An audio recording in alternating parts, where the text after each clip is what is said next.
So I've been ripping through the Murderbot Diaries at a breakneck pace, and these books are snarky and hilarious, and the fight scenes are awesome, but the thing that really keeps me reading, the thing that makes the story interesting, is the process of SecUnit, which is the robot-human hybrid main character, figuring out how to be a person.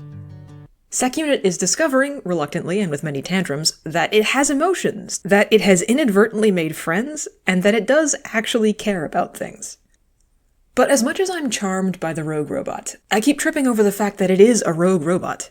This is Isaac Asimov's worst nightmare. This is the kind of being we write fearful articles about every time an AI model acquires some eerie new skill. By rights, SecUnit should be terrifying, but the Murderbot Diaries aren't interested in the question of how do we keep control of our sentient robots. Instead, the story makes SecUnit into a likable personality, and it asks, how do we get fair treatment for this new kind of person? It's a little bit mind-bending to reclassify robots this way, and it has me wondering, what does it even mean to be a person? How do we decide who is and who isn't? But, rather than fall any further down that ontological rabbit hole, I want to step back for a minute and think about how certain dangerous sci-fi tropes end up raising much bigger moral questions than you'd ever expect to come up during a spaceship battle. And while I do that, I'm going to take some cool satellite and planet-related pictures and turn them into a coloring page inspired by the Murderbot Diaries universe. So this is the thing I love and also hate about good sci-fi. It makes me question things that I thought were obviously true. If a story is set on an alien planet, without the historical and political trappings of the real world, I end up dropping a lot of the biases and blinders that I didn't even know I had, which makes me see things in a new light. And that's really the point of sci-fi. It opens your mind to new possibilities by asking you to temporarily believe in impossible things. But as I'm discovering with SecUnit in the Murderbot Diaries, some impossible ideas can be psychologically hazardous unless you have the philosophy degree necessary to work through all the moral implications. I've got 3 items on my personal list of hazardous sci-fi tropes.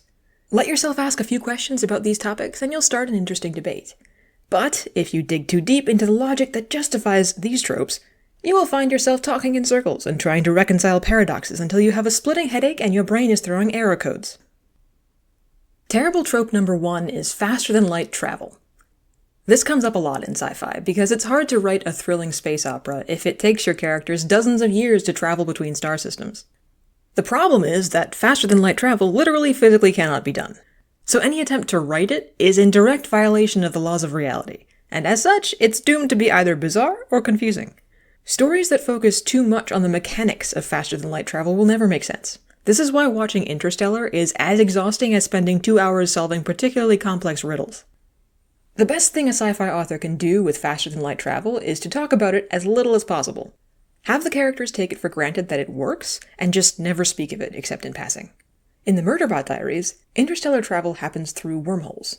What's a wormhole? I don't know. It doesn't matter. Nobody cares as long as the wormhole takes SecUnit wherever it wants to go. Terrible trope number 2 is time travel. And I know, lots of truly amazing stories revolve around time travel, but I just have a personal vendetta against this trope because every time a character goes back in time, it absolutely chokes off the plot with questions.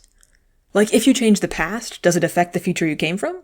If you squish a butterfly underfoot, did you just spawn a whole alternate universe where that butterfly was squished? Can you live the same moment twice? Also, at any point in your time travel experience, how old are you? I guess time travel can be a useful device if you're an author trying to examine, one interesting question. But only as long as you don't ask me to think too hard about how it works. I can just about handle a back-to-the-future level of sophistication, so a science guy who pushes a few buttons and bang, you're in the past. But if you get any more elaborate than that about how time travel might work, you just raise too many questions that don't have any answers at all. Trope number 3 on my blacklist is sentient robots. This is the newest addition to my list, and it's on here purely because of Network Effect, which is the 5th Murderbot book.